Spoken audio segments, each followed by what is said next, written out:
Apakah kamu yakin bahwa asteroidlah yang menyebabkan kepunahan dinosaurus? Ada drama besar tentang mengapa makhluk mengerikan ini menghilang. Ini adalah masalah besar dalam ilmu pengetahuan dan film. Tapi apa yang sebenarnya terjadi pada dinosaurus? Bagaimana para ilmuwan mengetahuinya dan mengapa hal itu penting? Mari kita lihat. Mari kita melakukan perjalanan kembali ke Inggris pada tahun 1842. Ada seorang ilmuwan bernama Sir Richard Owen. Dia sedang memeriksa beberapa fosil reptil besar dan menyadari bahwa 3 di antaranya, Megalosaurus, Iguanodon, dan Hylaeosaurus, memiliki banyak kesamaan. Jadi, dia mendapatkan ide cemerlang dan memutuskan untuk menggabungkan semua makhluk ini menjadi Dinosauria, yang berarti kadal yang mengerikan dalam bahasa Yunani.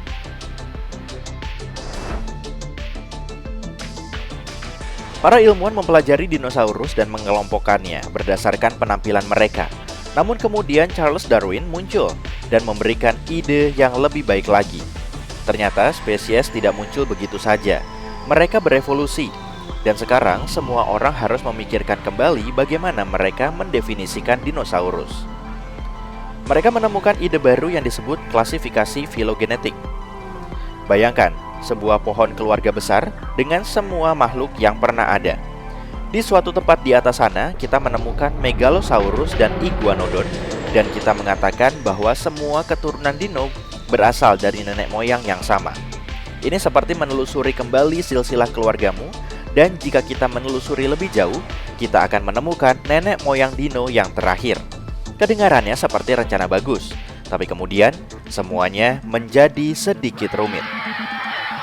Ketika kita berbicara tentang dinosaurus, kita akan membahas dinosaurus yang memiliki bulu dan paruh, dan yang tidak.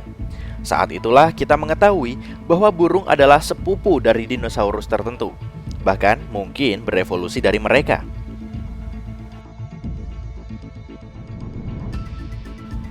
Setelah mengetahui hal itu, para ilmuwan harus melihat silsilah keluarga burung dan memikirkan kembali definisi dino.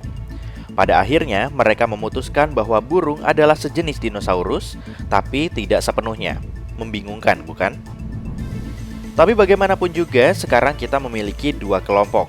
Yang pertama adalah burung, dan yang satunya lagi adalah dinosaurus non-unggas yang sudah punah. Itu artinya, sekarang kita harus mempertimbangkan kembali pertanyaan kita. Alih-alih bertanya, apa yang menyebabkan kepunahan dinosaurus? Seharusnya, apa yang menyebabkan kepunahan dinosaurus non-unggas? Jawabannya mungkin tampak sederhana. Orang sering berpikir bahwa batu luar angkasa raksasa adalah penghancur dino. Ini mungkin hal pertama yang muncul di benakmu. Bahkan, Google dan mesin pencari lainnya pun setuju akan hal ini. Seperti sahabat yang saling menyalin pekerjaan rumah satu sama lain. Sejarah mengajarkan kita bahwa sekitar 66 juta tahun yang lalu, dinosaurus benar-benar lenyap, kecuali yang menjadi burung. Tentu saja, kebenarannya lebih rumit dan tidak semua dinosaurus punah sekaligus. Beberapa di antaranya mengalami kepunahan secara alami, dan ada kepunahan kecil di sana-sini selama mereka berada di bumi. Tapi, peristiwa besar yang kita bicarakan ini terlihat seperti perubahan adegan film. Seperti tiba-tiba mengganti saluran TV. Satu puff, dan bumi beralih dari zaman dinosaurus ke zaman mamalia. Para ilmuwan menyebut periode waktu ini sebagai zaman kapur dan paleogen. Kita bahkan memberikan julukan untuk peristiwa istimewa ini, kepunahan KPG atau KT. Beberapa orang bahkan menyebutnya sebagai peristiwa 65 juta tahun yang lalu. Meskipun angka yang lebih tepat adalah 66 juta tahun yang lalu. Ada 2 teori utama yang menjadi sorotan, tabrakan asteroid dan gunung berapi yang meletus dengan dahsyatnya. Mari kita bahas tentang ide asteroid.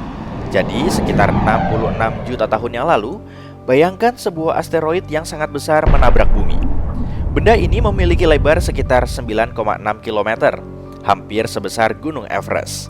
Benda ini melesat melintasi langit dengan sangat cepat, seperti gunung yang melaju dengan kecepatan 100 kali kecepatan suara. Dan ketika menabrak, benda ini melepaskan banyak sekali energi.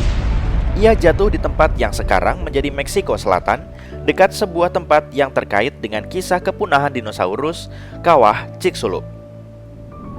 Segala sesuatu yang berada di dekat tabrakan itu meledak menjadi uap dalam sekejap. Bayangkan, ledakan energi terbesar selama berabad-abad, sekitar 1 miliar tahun atau lebih. Tidak ada yang berada di dekat lokasi tabrakan yang bisa bertahan. Selanjutnya terjadi gempa susulan. Saat bola api mendingin, permukaan bumi menjadi gila. Tanah berputar dan berguncang, menyebabkan gempa bumi yang tak terbayangkan. Benua-benua menjadi istana goyang yang sangat besar.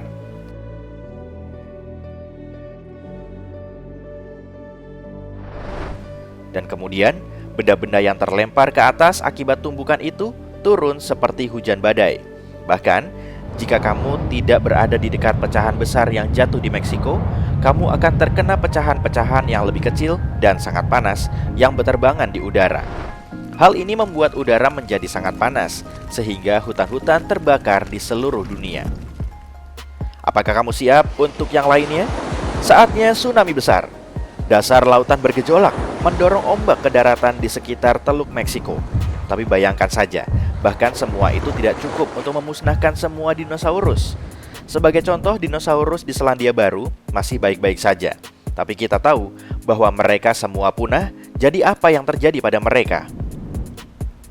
Mereka merasakan sedikit gemuruh, dan tiba-tiba langit mulai gelap dan suram, seolah-olah hari sudah malam. Dan tunggu, apa itu? Selimut abu perlahan-lahan merayap ke seluruh planet. Nah, disinilah drama yang sebenarnya terjadi. Masalah besar dari tabrakan asteroid ini bukanlah ledakan seketika yang kamu bayangkan. Ini adalah tentang efek jangka panjangnya. Bayangkan benda-benda yang terlontar ke angkasa dan menghalangi cahaya matahari. Siang berubah menjadi malam dan temperatur menurun drastis. Banyak dinosaurus memakan tumbuhan punah dan para pemburu pun berpesta, tapi tidak terlalu lama. Tanpa sinar matahari, rantai makanan berantakan dengan sangat cepat. Kemudian, abu jatuh kembali ke bumi. Keadaan berubah dari buruk menjadi lebih buruk. Benda-benda buruk lainnya mulai melayang-layang di udara seperti karbon dioksida. Karbon dioksida ini bercampur dengan pecahan dasar laut yang hancur, membuat suhu menjadi liar. Bumi menjadi panas dan dingin sekaligus. Saat itulah antara 50 hingga 80% dinosaurus mengucapkan selamat tinggal untuk selamanya. Yang lebih menyedihkan lagi, angka ini hanya untuk spesies itu sendiri. Jadi kita melihat jumlah individu hewan yang hilang, jumlahnya lebih tinggi lagi. Kamu mungkin berpikir bahwa setidaknya mamalia yang malang itu akhirnya mendapat kesempatan setelah dinosaurus pergi. Namun, mamalia pun mengalami masa-masa sulit. Kita sangat beruntung bahwa beberapa mamalia pemberani berhasil selamat dari kekacauan yang gila ini. Mereka yang berhasil bertahan hidup seperti juara kecil dengan sistem energi yang cepat, pola makan yang fleksibel, atau tempat persembunyian rahasia. Tapi, cerita ini hanyalah satu hipotesis. Selanjutnya, kita memiliki hipotesis vulkanisme. Gunung berapi, gunung yang berapi ini terbiasa memuntahkan batuan cair dan menyebabkan kehancuran yang dahsyat. Namun yang mengejutkan, teori ini bukan tentang letusan eksplosif.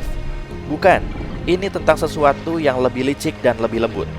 Sekitar 1 juta tahun sebelum kiamat dino, ada perubahan besar yang terjadi di bawah permukaan bumi. Jauh di bawah tempat India mengambang, sebuah sungai batu mulai terbentuk, memanaskan segalanya. Dan kemudian, India terkena dampaknya, berubah menjadi lautan lava seperti lautan yang berapi-api. Ini seperti miliaran truk sampah yang penuh dengan lava yang perlahan-lahan mengalir keluar. Sisa-sisa yang mengeras ini dikenal sebagai perangkap Dekan, seperti lapisan lahar yang sangat dalam yang menutupi sebidang tanah seluas Perancis. Dan seperti halnya dalam kisah asteroid kita, masalah yang sebenarnya datang dari udara. Selama ratusan ribu tahun, sulfur dioksida menyebar seperti bayangan yang tak terbendung. Hal ini membuat langit menjadi suram dan hujan menjadi beracun. Sumber makanan berubah menjadi racun dan lautan menjadi rendaman asam. Dan kemudian, karbon dioksida naik ke atas panggung. Rasanya seperti tombol suhu membalikan iklim bumi.